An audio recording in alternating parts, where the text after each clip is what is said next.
안녕하세요. 뉴스반장입니다. 두 년놈이 갑자기 많이 아픈데요. 내란수괴와 국정농단녀의 기상천외한 꾀병 코스프레가 도를 넘고 있습니다. 계엄령을 선포하고 국회를 포위할 때는 하나도 안 아팠던 윤석열이 구속되자마자 당뇨니 안과 질환인이 들먹이며 지병이 악화됐다고 주장하고 있는데요. 김건희는 휠체어까지 동원하며 우울증, 저혈압, 호흡곤란, 체중 감소까지 복합질환 종합세트를 꺼내들었습니다. 결국 윤석열은 구치소에서 강제구인 조사를, 김건희는 출석 소환 조사를 코앞에 두고 두 사람이 모두 짠 듯 동시에 쓰러지는 기괴한 모습을 연출했는데요. 미리 짠 걸까요? 윤석열은 구속된 상황에서도 특검 소환 조사를 거부했습니다. 조사에 응할 의욕이 없는 걸로 보여지는데요. 구속되기 전 소환 조사에 응했던 건 그나마 구속을 우려했던 모습이었는데, 그런데 이제 구속까지 된 마당에 굳이 구치소에서 소환 조사에 응할 이유가 없다는 거죠. 역시나 3617에 대한 이야기입니다. 3617 윤석열 씨가 서울 구치소에 에어컨 없이 선풍기만 돌아가고 있는데, 선풍기가 아까 누구죠? 헬마우스 임경빈 작가님이 말씀을 하시더라고요. 선풍기 50분 가동하고 10분 휴식. 이 서울 구치소에 황당한 민원이 이제 접수가 되면서 논란이 커지고 있는데, 윤석열 씨 지지자들의 에어컨 설치 등을 에어컨 설치해달라고 에어컨을 막 설치해달라고 요구하고 민원을 넣고 있다고 합니다. 그래서 모여있는 오픈 채팅방이나 SNS에는 이 민원의 내선 번호와 팩스 번호를 다 공유를 하면서 지금 탄원서 넣자는 대화가 이어지고 있는데, 일부 내용이 공개가 됐습니다.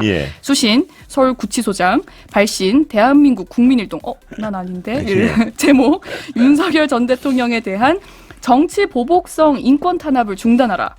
네, 서울구치소는 인권을 보장하라. 에어컨도 없는 곳에 사람을 내버려두는 행위는 살인이다. 다림 없다. 짜증나네요. 네, 서울구치소장은 당장 구치소 내 환경을 개선하고 온 국민에게 해명해야 한다. 이런 정치 보복성 구속을 국제사회에 알릴 것이고, 서울구치소가 인권 탄압, 정치 보복이란 중대한 범죄를 저질렀음을 계속해서 알릴 것이다. 이분들도 이제 곧 지칠 거예요. 출석 거부 핑계가 황당 그 자체인데요. 더워서 밥을 못 먹었다는 황당한 설명입니다. 열악한 환경 탓에 건강이 나빠졌다는 주장인데요. 법무부는 윤석열의 주장을 조목조목 반박했습니다. 윤석열은 다른 수용자들과 똑같이 약물을 지급받고 있고, 냉방이 되는 접견실을 사용하며 수용거실에는 선풍기가 설치돼 있으며 온도 관리도 이루어지고 있다고 밝혔는데요. 실외 운동 시간도 일반 수용자와 다름없이 보장되고 있고, 보관금 계좌도 정상적으로 관리되고 있다고 설명했습니다. 더 웃긴 건 작년에 교정시설 예산을 본인이 직접 삭감시켜 에어컨은 고사하고 선풍기 돌리는 시간마저 줄여 할 판이 되었다는 점인데요. 부메랑을 제대로 맞은 거죠. 그런데도 윤석열 측은 조사에 응할 수 없다는 궤변을 이어가고 있는데요. 이는 명백한 수사 방해이자 시간 끌기 전술입니다. 특검은 이에 대해 강제 구인 가능성까지 언급했는데요. 박지영 특검보는 윤석열이 법률가이기 때문에 누구보다 구속영장의 성격을 잘 알고 있을 것이라며 강제 절차를 시사했는데요. 검사 출신 대통령이 법을 피해보겠다고 꾀병까지 부리는 현실은 그야말로 코미디입니다. 김건희의 상황은 더 가관인데요. 갑자기 우울증, 저혈압, 체중 감소, 호흡 곤란이 겹쳤다며 휠체어에 실려 나왔지만 정작 코바나 컨텐츠 사무실에는 꾸준히 출입하고 있다고 알려졌습니다. 가벼운 업무와 사람들과의 교류를 병행하고 있다는 건데요. 과연 진짜 아픈 사람이 업무를 보고 사람들을 만날 수 있는지 국민은 고개를 갸웃하게 됩니다. 그런데 정작 김건희가 코바나 컨텐츠 사무실을 주로 사용하는 이유가 집이 좁아서라는데요. 아직도 현실인식 수준이 이 모양 이 꼬라지인 거죠. 결국 감옥에 가면 3평도 안 되는 수감시설에 갇히게 될 텐데요. 미리 연습하는 것도 도움이 되지 않을까 싶습니다. MBC 라디오 김종배의 시선집중에 출연한 서정욱 변호사는 우울증 환자에게는 대인 접촉이 치료에 도움이 된다며 코바나 사무실 출입을 정당화했는데요. 그 논리라면 특검 조사에 응하는 것도 대인 접촉이니 치료에 좋지 않을까요? 근데 김건희 씨 건강 상태는 지금 어떻다고 합니까? 그러니까 병이 그냥 이게 우울증만 있는 게 아니고요. 상당히 저혈압, 체중도 많이 빠지고요. 여러 가지 이제 또 우울증이 심해지면 여러 합병증이 있잖아요. 호흡 곤란이나 이런 것 때문에 저번에 휠체어도 그게 뭐 꾀병이 아니고요. 휠체어 탄다고 그게 영장 안 칠 것도 아니잖아요. 그때 실제 진짜 저혈압이 심해서 어지럼증이 심해요. 그래서 이게 병원에서 휠체어로 놓은 겁니다. 그래요? 근데 그럼 그 건강 상태가 지금 계속되고 있다?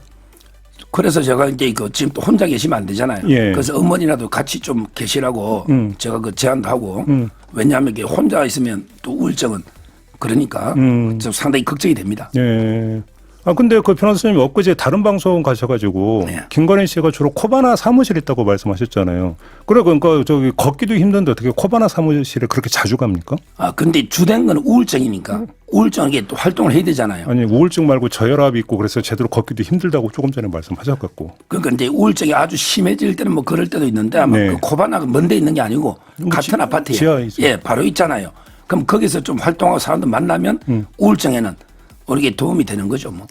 병원도 같은 건물에서 그냥 엘리베이터만 타고 내려오는데 휠체어 타서 여쭤보는 거예요. 예. 그럼 어떻게 대비하고 있는지는 혹시 얘기 들으셨어요? 뭐 지금 뭐 다른 방법은 없는 거고 정면 돌파할 수밖에 없잖아요. 예. 현재 뭐 저희가 볼 때 뭐 양평이나 이런 거는 별 문제가 없고 양평 고속도로. 이거는 이제 진짜 그거는 뭐 아닌 거고요.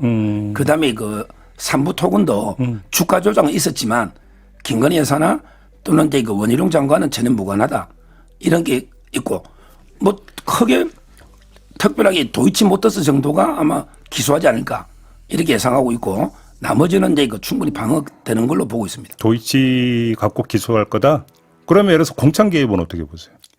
그러니까 공천 개입은 이제 그 뇌물로 지금 이게 공천 개입 자체는 큰 건 아니고 민간인이기 때문에 업무방인데 예. 공천 업무. 그렇죠. 그런데 이걸 명태균 씨 여론조사를 대납받은 거 아니냐 몇 천만 원을. 그래서 정치자금법 위반도 적용을 했다고 예. 하고. 그래서 그 부분은 이게 충분히 다툼이 있기 때문에 뭐 그 부분은 한번 이게 법리 논쟁을 해볼 만하다. 과연 이게 정치 자금으로 볼 수 있는지 네. 또는 이게 그 개인의 업무방해가 위력이니까 다툼이 있다고 봅니다. 부부를 동시에 다 할까?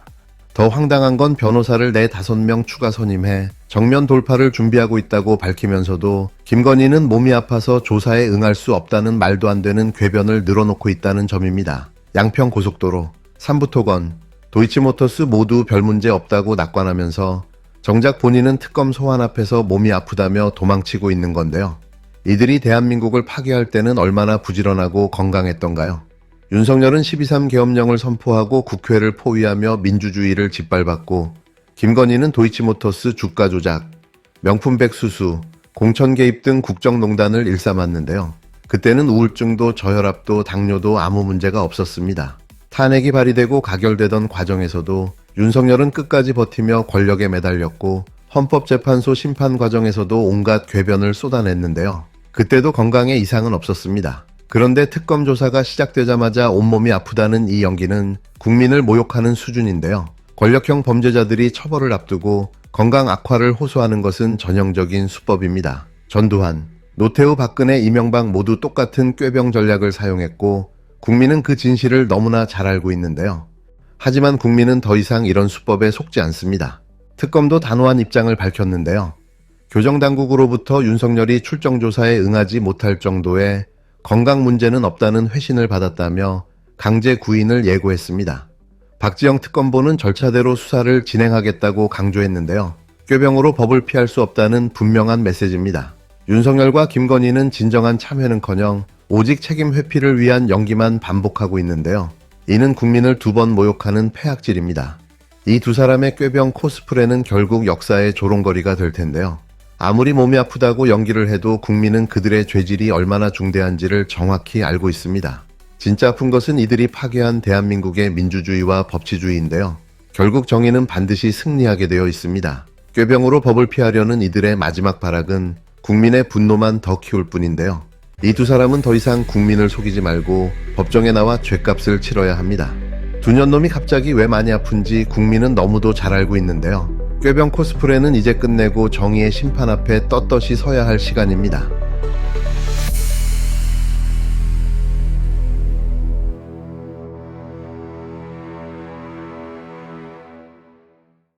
반갑습니다.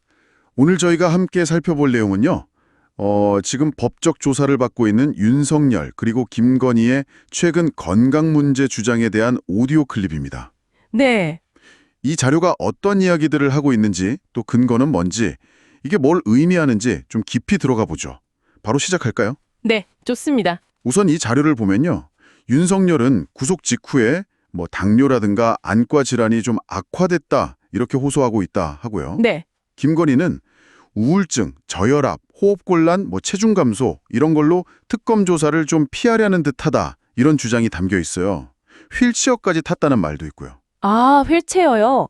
네, 이 자료에서 좀 흥미롭게 보는 지점은 방금 말씀하신 그런 건강 문제 호소가 딱 그 특검 조사 시점이랑 겹친다는 거예요. 아, 시점이요? 네.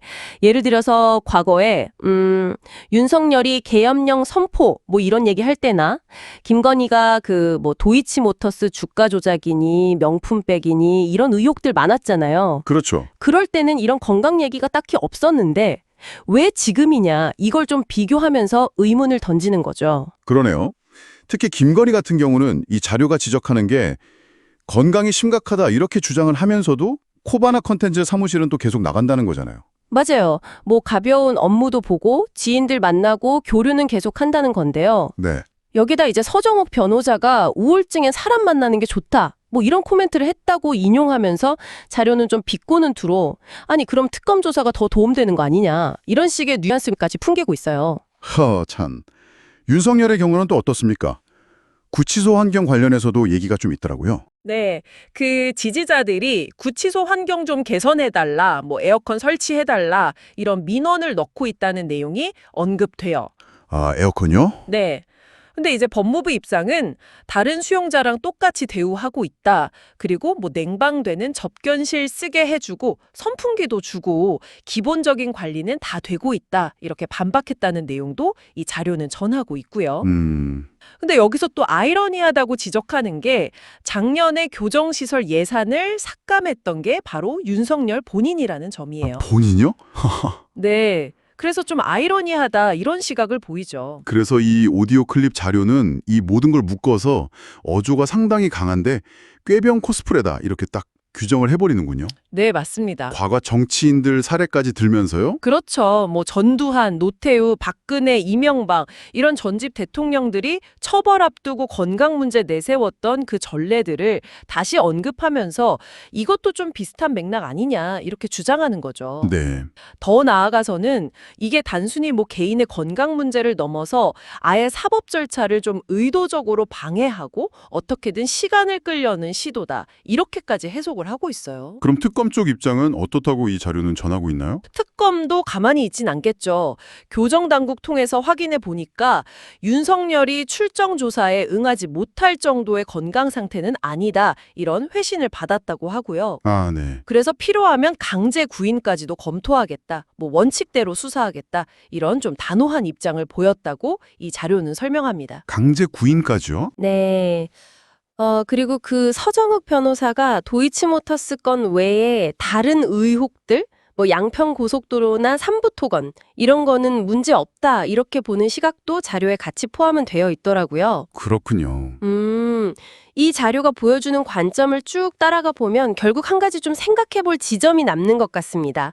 그러니까 권력을 가졌던 인물이 조사를 받게 될 때 이렇게 건강 문제를 호소하는 경우 특히 과거의 어떤 활동 모습과 지금 주전이 확 대비될 때 여러분은 이 상황을 어떻게 받아들이셔야 할까요? 네. 그리고 이 자료가 또 던지는 질문이 이거 같아요. 자료는 이런 모습이 국민을 모욕하는 행위일 수도 있다. 이렇게 좀 반복해서 지적하거든요. 그렇죠. 이게 뭐 진짜 아픈 건지 아닌지 진위 여부를 떠나서 만약 이 자료의 주장대로 이게 어떤 법적 책임을 피하려는 뭐 꾀병 의혹, 전략 같은 거라면 이건 우리 사회의 어떤 정치 권력 문제, 또 책임감, 그리고 신뢰 이런 가치들에 대해서 좀 어떤 질문에 던지는 걸까요? 한번 좀 곱씹어 볼 지점인 것 같습니다.